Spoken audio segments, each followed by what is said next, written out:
కాకినాడ జిల్లా తుని మండలం సిహెచ్ అగ్రహారంలో అదృశ్యమైన 2 ఏళ్ల చిన్నారి జ్ఞానేశ్వరి కేసులో కీలక మలుపు చోటు చేసుకుంది. ఈ కేసులో ప్రధాన ఆధారంగా భావించిన పెంపుడు కుక్క అనారోగ్యంతోనే మృతి చెందినట్లు ఫోరెన్సిక్ నివేదికలు నిర్ధారించాయి. ఈ నెల 6వ తేదీన పాపతో పాటు మాయమైన ఈ కుక్క 3 రోజుల తర్వాత 9వ తేదీన తోటలోని జ్ఞానేశ్వరి నివాసం వద్దకు వచ్చి ఆందోళనతో తిరిగి వెళ్లిపోయింది. అధికారులు 10వ తేదీ రాత్రి డాగ్ క్యాచర్ బృందంతో అతి కష్టం మీద దాన్ని పట్టుకున్నారు. దానికి కాసేపు విశ్రాంతి, ఆహారం అందించిన తర్వాత వైద్యులు చికిత్స అందించారు.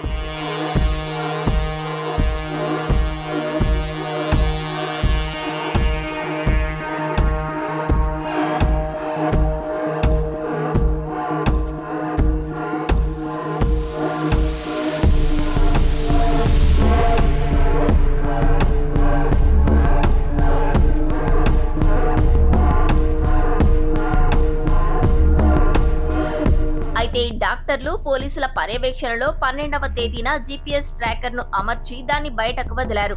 సుమారు 10 కిలోమీటర్లు తిరిగిన తర్వాత మరుసటి రోజు 13వ తేదీ మధ్యాహ్నం కుక్క ఒక్కసారిగా కుప్పకూలి మృతి చెందింది. 14వ తేదీన పోస్టుమార్టం నిర్వహించి శరీర భాగాల నమూనాలను విశాఖలోని ఫోరెన్సిక్ ల్యాబ్ కు పంపించారు. ఫోరెన్సిక్ నివేదిక ప్రకారం చిన్నారి అదృశ్యమైనప్పటి నుంచి కుక్క సరైన ఆహారం తీసుకోకపోవడం వల్ల అనారోగ్యానికి గురై మరణించినట్లు డాక్టర్లు, పోలీసులు నిర్ధారణకు వచ్చారు. మరోవైపు చిన్నారి ఆచూకీ కోసం పోలీసులు అన్ని కోణాల్లో దర్యాప్తు కొనసాగిస్తున్నారు. క్షేత్రస్థాయి విచారణతో పాటు సాంకేతిక ఆధారాల ద్వారా సమాచారం సేకరిస్తున్నారు.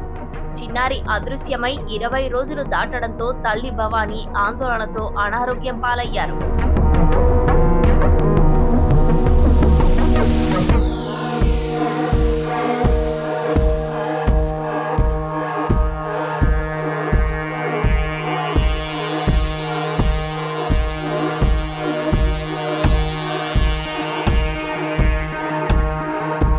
కాకినాడ జిల్లా తుని పరిధిలోని సిహెచ్ అగ్రహారంలో 20 రోజుల క్రితం 2.5 ఏళ్ల జాహ్నవి కనిపించకుండా పోయింది. అప్పటి నుంచి వివిధ డిపార్ట్మెంట్ల అధికారులు టీములుగా విడిపోయి గాలిస్తున్నారు. పెద్ద ఎత్తున అధికారులను రంగంలోకి దించినా, అత్యాధునిక డ్రోన్ల సాయంతో సెర్చింగ్ నిర్వహిస్తున్నా పాప జాడ దొరకట్లేదు. పాప మిస్ అయిన జీడి మామిడి తోటతో పాటు చుట్టుపక్కల ఉన్న అటవీ ప్రాంతాన్ని సైతం జల్లెడ పడుతున్నారు. ఏ ఒక్క క్లూని వదిలిపెట్టకుండా అధికారులు గాలిస్తున్నారు. అదే సమయంలో సాంకేతిక ఆధారాలతోనూ వివిధ కోణాల్లో పోలీసులు దర్యాప్తు చేస్తున్నారు. ప్రభుత్వం ప్రత్యేక దృష్టి సారించి మరీ సెర్చ్ ఆపరేషన్ నిర్వహిస్తున్నా చిన్నారి మిస్సింగ్ పై ఏ క్లూ దొరకపోవడం అంతు చిక్కని మిస్టరీగా మారింది.